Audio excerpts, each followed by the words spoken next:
这次暑假的长周末，我们来到西雅图近郊的热门景点，在华盛顿州西北方的圣胡安群岛。我们这次准备去群岛中最大的2个岛——圣胡安岛和 Ocas Island， 一共玩4天3夜。这集就先来看看圣胡安岛有什么好玩的吧。前往圣胡安岛需要从位于西雅图西北边的 Anacortes 搭乘渡轮，所以第一天当晚我们先开车到 Anacortes， 隔天一早再前往 Anacortes 的 Ship Harbor 去坐船。进入码头的时候，门口会先确认预约。如果跟我们一样打算开车上渡轮，来回最好是都是先预约，因为圣胡安岛非常热门，没有预约的话，建议2小时前就到达现场排队。包括车位的船票只包括司机和车，所以如果有同行者的话，记得还要另外加买给乘客的单人票哦。上船前，车子在 Ship Harbor 排队的时候，旁边有一个野餐区与一条小步道。如果够早到，在这边其实可以看看风景，休息一下，逛个20-30分钟不成问题。那这里还有个野餐区，大家来看。然后这边是在排队的，对，这些就是他就会告诉你说在哪一个人去排这样子。然后我们走下来，居然有一个沙滩的步道，这样子，这里可以看到那边就是海。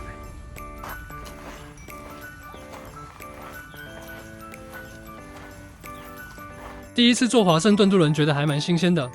车子上船都会有详细指示，排队上船之后，人就可以下车到客舱休息，也可以去甲板上看风景了。看来大家就在这里停好车以后就下车，准备去楼上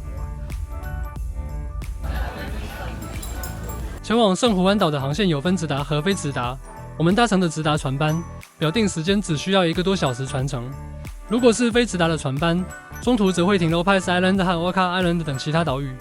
如果考虑想去多个岛的话，可以参考我在叙述栏中的文章，有比较详细的买票和预约方式建议。虽然本来这班船是直达，但华盛顿州的渡轮其实很随心。船出发之后，船长突然临时宣布，我们要去 Lopez Island 接人。我们这次安排的行程没有包括 Lopez Island， 所以正好经过这个岛打个招呼也不错。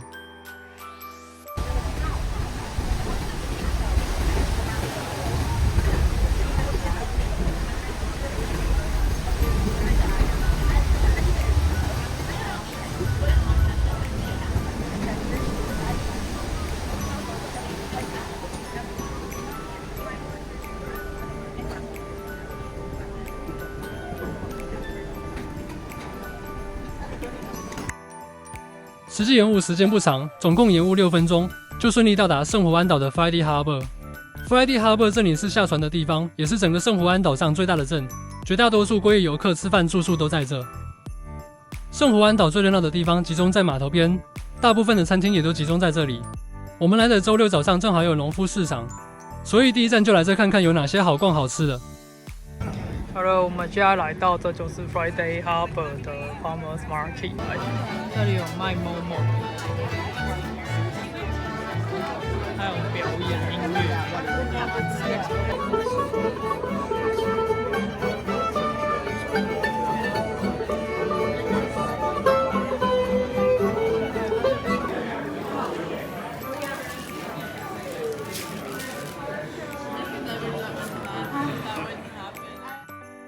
除了市集以外 ，Friday Harbor 还有不少商店可逛，也有几个镇上的景点，例如鲸鱼博物馆、艺术博物馆、历史博物馆等。在之后的几天，我们虽然意外多了些闲暇时间，在这小小的镇上也不觉得无聊。趁着时间还早，我们出发前往第一站，岛上最主要的景点——圣胡安岛历史公园。这个公园有着一段有趣的历史和美丽的风景，分成 American Camp 和 English Camp 2个部分，分别在岛的东南和西部。我们第一站先来到 American Camp 的游客中心。这个公园是一个纪念英国和美国之间的猪之战的国家历史公园，岛上常看到猪雕像，就是因为这个缘故。从游客中心往 Hestaway Walk 的步道方向走，我们一边了解一下猪之战的历史。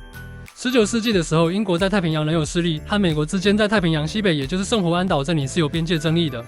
有一天，岛上的一只英国猪跑进了某个美国人的家，于是美国人杀了英国猪，两边的争端因此莫名的升级。生气的美国农民向位于奥勒冈的政府陈情，所以美国派来了几十人的军队驻军。不过这几十人的小军队来了以后，发现英军驻军人口更多，只好躲在岛的东南边等待援军，也就是 American Camp。这就是以前的 American Camp 它的 ground。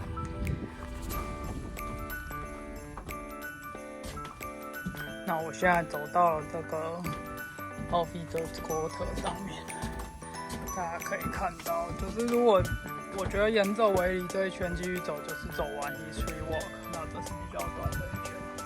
大家都说呢，来这个 park 其实虽然它是一个 historic 的 park， 但大家其实是为了看风景而来的。那你看这些 officer 以前看的风景，应该就是挺漂亮的。沿围篱走就可以把公园规划的 historic walk 走完，接下来走到 Redoubt， 然后往南接上海边的 Bluff Trail， 就可以绕一圈回到游客中心。看来这里就是对一个蛮好的一个防御的位置。那就是左边这个是刚刚遇到的牌。在Redoubt这里转弯，一路走到海边的 Bluff Trail， 可以看到漂亮的海景，气氛也相当安静。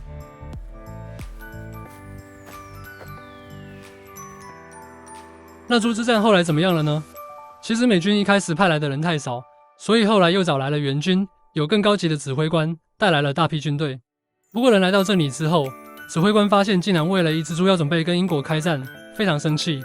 其实当时英美两国都知道开战的严重性，所以最后这件事还是透过外交手段解决，并没有真的开战，只是为了面子，两国军队都在这对峙了好一阵子。如果你是比较喜欢开车看风景的人，就一路开车到东南角的 Kettle Point Lighthouse 吧。这段路是很漂亮的景观道路，一路望着海景。Kettle Point 野餐区也是圣胡安岛上其中一个赏金的好位置。那这个 picnic 不知道我会不会有幸看到这个鲸鱼，大家说这是一个看欧卡很好的位置。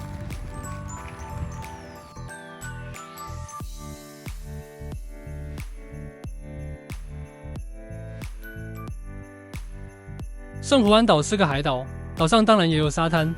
我最喜欢的是这个国庆沙滩，这个海滩很小，水特别平静，适合玩水。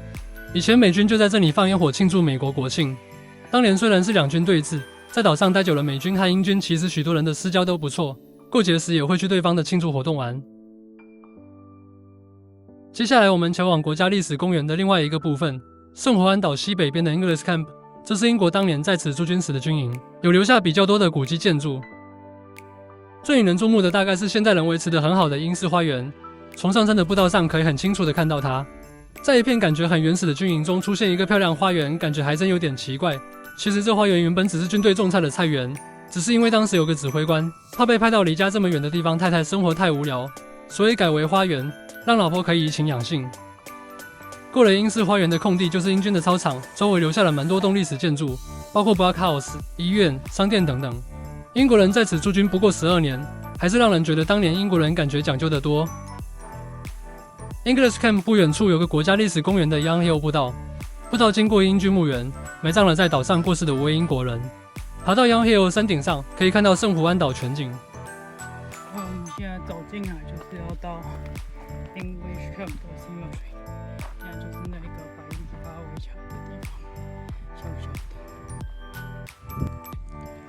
好了，我们现在好像爬到了 Lower 的这个 Overlook Point 的附近了，这里可能就是我们的目的地，还蛮漂亮的啊。圣胡安岛西岸也有几个不错的赏金点，都在 English Camp 附近，其中之一是州立公园 Limekiln Point State Park。除了赏金以外，这里还有一座漂亮的小灯塔，游客中心还很贴心的提供免费咖啡。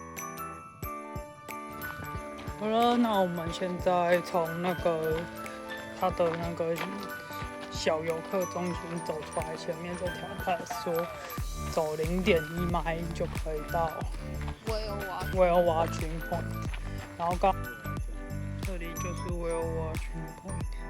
最后我们还是没有在这里看到鲸鱼，所以隔天又去了附近的 San Juan County Park 碰碰运气。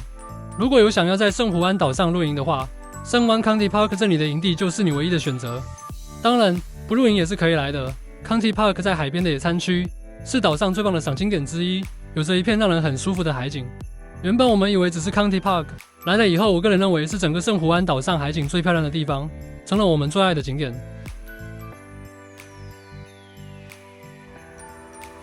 如果还有点时间，从西岸略往北开，可以到 Sentinel Island Sculpture Park， 是一个雕塑公园。在大自然中展示了相当多的雕塑作品，喜欢艺术气息的话，很适合来走走。一天结束后，晚上可以回到 Friday Harbor 享受港口夜景。最后谈谈我们在圣胡安岛上推荐的餐厅吧。我们觉得很喜欢的餐厅有3间，一间是圣 Juan Island 的 Broe， 披萨非常令人惊艳。第2间是 Salty Fox Coffee， 这家咖啡店就在 Friday Harbor 码头正前方，小小的一间店，前面的座位可以坐看船，气氛不错。最后一间是 Westcott Bay Surface Call， 这间餐厅其实离东西两岸的各景点都较远，算是在岛的中间。我们原先没有打算要来，但因为第2天去 Oka Island 的船班延迟，所以改来这间吃午餐。生蚝的品质相当不错，位置不多，没有预约可能会要等半小时以上。由于我们是临时来的，就先在外面的 Site 直接买生蚝敲来吃。多亏船班取消，吃完了生蚝，我们等到下午5点才有渡轮去下一站 Walker's Island。上了船发现英车 Island Ferry 坐的人真的很少，和从 Anacortes 坐来的时候完全不同。